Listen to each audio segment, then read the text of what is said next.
믿음이 좋은 사람은 의심하지 않는다. 여러분, 이 말에 대해서 어떻게 생각하십니까? 역설적이게도 성경에서 가장 위대한 믿음의 고백, 신앙 고백을 한 사람은 가장 깊이 의심한 사람의 입에서 나왔습니다. 바로 도마이죠. 예수님께서 부활하신 그 밤에 제자들을 만나러 왔는데 도마는 예수님을 직접 자기가 두 눈으로 보고 창자국을, 손에 못자국을 만져보지 않는 이상 절대 믿지 못하겠다라고 이야기를 합니다. 그리고 나서 실제로 주님을 만나보고 나서 나의 주님이시오, 나의 하나님이십니다 라고 위대한 믿음의 고백을 하게 되죠.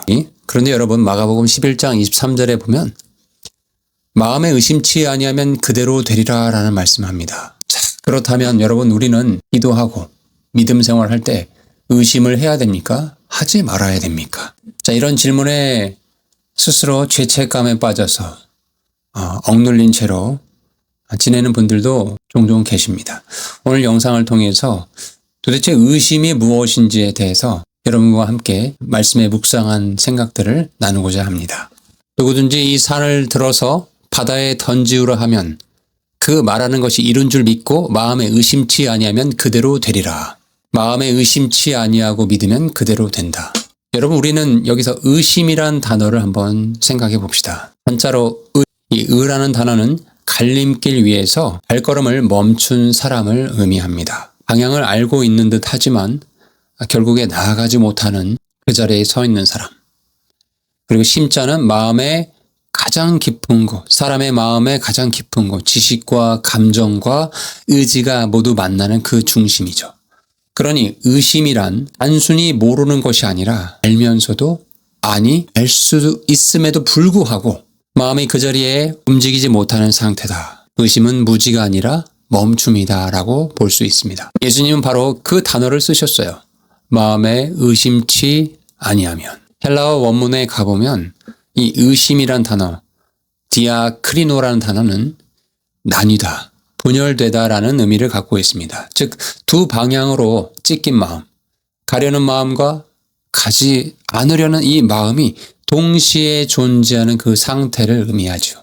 그러니 이 의심할 때 의 한자 이 어원과 헬라어 어원이 놀랍도록 겹치고 있다는 걸 여러분 발견하게 되실 겁니다. 의심은 불신앙인가?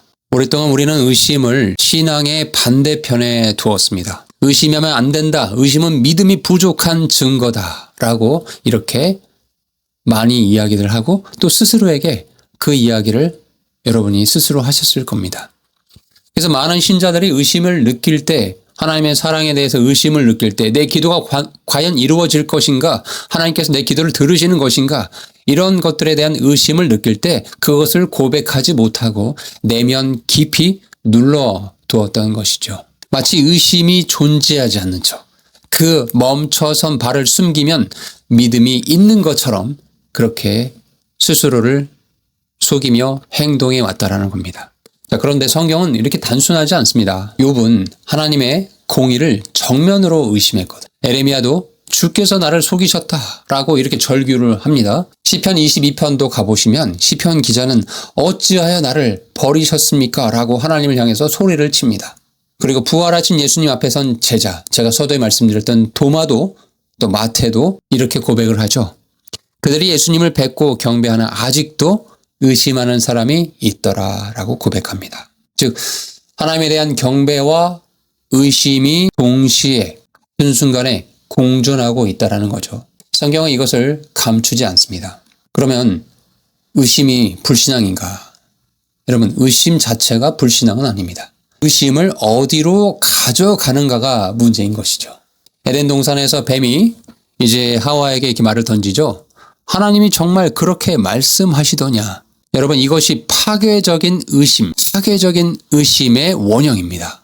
하나님의 선하심을 겨냥한 의심, 또 그분의 인격과 말씀을 불신하는 의심, 이 의심은 마음에 분열을 일으키고 결국 하나님에게서 사람이 멀어지게 만듭니다. 반면에 욥이 가졌던 의심, 또 도마가 가졌던 의심, 시편 기자가 가졌던 이 의심은 그들은 의심을 가지고 하나님 앞으로 나아갔어요. 의심을 억압한 것이 아니라 의심을 손에 꽉 쥐고 하나님과 씨름을 하고 있었다라는 겁니다. 그 씨름의 끝은 욥은 하나님의 음성을 들었고 도마는 나의 주님이시오 나의 하나님이십니다라는 위대한 믿음의 고백, 신약 성경에서 가장 최고의 고백을 드렸던 것이죠. 그래서 어거스틴의 말처럼 도마의 의심이 우리의 믿음을 위해 일했다라고 그렇게 표현하고 있을 정도입니다. 우리가 다시 마가복음 11장 23절로 돌아가 봅시다. 예수님께서는 의심하지 말고 라고 그렇게 말씀하시기 전에 말하라라고 먼저 이야기하십니다. 산을 향해서 말하라. 그것은 먼저 내가 움직이는 행위인 것이죠. 갈림길 위에 멈춰선 그 발을 한 걸음 이렇게 떼어내는 것. 분열된 마음이 한 방향을 향해 발을 내딛는 것. 이 의심에 관련해서 동서양의 철학자들도 이렇게 이야기했습니다. 유학자 정의천은 이렇게 얘기했어요. 크게 의심하면 크게 진보한다. 불교 선종에서도 대의심이 없으면 깨달음도 없다라고 가르칩니다. 그리고 서양의 데카르트도 의심을 끝까지 밀어붙임으로써 가장 확실한 진리에 도달했다. 동서고금의 지혜가 한 방향을 가리키고 있죠. 즉 의심은 더 깊은 알무로 가는 관문이 될 수 있다는 것을 말하고 있죠. 예수님의 말씀을 가볼까요? 의심치 않음은 그러므로 의심이 아예 없는 상태가 아닐 겁니다. 그것은 의심을 넘어선 상태. 혹은 의심을 안고서도 여전히 하나님 앞에 무릎을 꿇고 그분 앞에 두 손을 모으고 납작 엎드리는 그 자세, 그 상태에 더 가깝습니다. 마음의 갈림길에서 영원히 멈춰서 있는 것이 아니라 한 방향, 하나님의 말씀을 향한 한 방향으로 결단해 가는 것. 그 결단이 입을 열게 하고 발을 떼게 하고 산을 향해서 내 입을 열어서 외치게 만드는 것입니다. 그러니 신앙은 의심의 부재가 아니라 의심보다 더 깊은 신뢰가 바로 신앙인 것이죠. 폴 틸리티는 이렇게 이야기했습니다. 의심 없는 믿음은 믿음이 아니라 독단이다. C.S. 루이스는 극심한 슬픔 속에서 의심이 밀려올 때 그것이 하나님을 거부한 것이 아니라 오히려 그분 앞으로 나아가는 행위임을 깨달았다라고 고백합니다. 여러분 의심이 드십니까? 우리 믿음 생활에 의심이 드십니까? 네, 감사하십시오. 그것이 내가 살아있다라는 증거예요. 죽은 믿음은, 죽은 마음은 의심조차 하지 않습니다.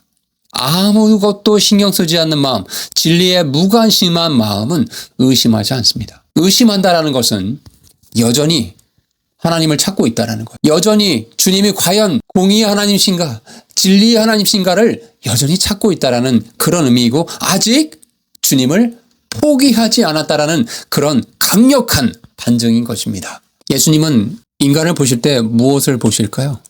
그렇죠. 그 마음의 속 중심을 보시죠. 갈림길에 멈춰서서 바들바들 떨면서도 발을 떼려는 저와 여러분의 그 마음. 물 위를 걷다가 가라앉는 베드로에게 왜 의심하느냐라고 하시기 전에 먼저 예수님 어떻게 하십니까? 손을 내밀어 주십니다. 꾸짖음보다 손을 내밀어 주시는 것이 우리 예수님이라는 사실을 기억하시기 바랍니다. 저와 여러분의 마음이 지금 갈림길에 서 있으십니까? 그것을 부끄러워하지 마십시오. 다만 그 의심을 품은 채로 한 걸음 한 걸음 내딛으시기 바랍니다. 산을 향해서 여러분의 입을 열어서 외치시기 바랍니다. 여러분의 그 입을 여는 순간 여러분의 마음은 이미 멈춘 것이 아닌 것입니다. 그리고 예수님은 그 믿음을, 의심을 이기고 내딛는 그 한 걸음을 결코 작다 여기지 아니하신다는 말씀입니다. 마음에 의심치 아니하고 마음에 의심치 아니하면 그대로 되리라. 아멘. 이 말씀은 완벽한 사람에게 주신 말씀이 아니라 갈림길에서 떨면서도 그래도 발걸음을 떼어보려고 하는 저와 여러분을 향한 예수님의 큰 사랑의 메시지라는 것을 오늘 이 말씀 묵상을 통해서 함께 기억하시면 좋겠습니다. 오늘 말씀의 묵상이 여러분에게 유익하셨다면 구독과 좋아요를 함께 해주시고 다음 시간에도 더 유익한 하나님의 말씀을 가지고 여러분 찾아뵙도록 하겠습니다. 감사합니다. 함께 해주셔서 정말 감사드립니다.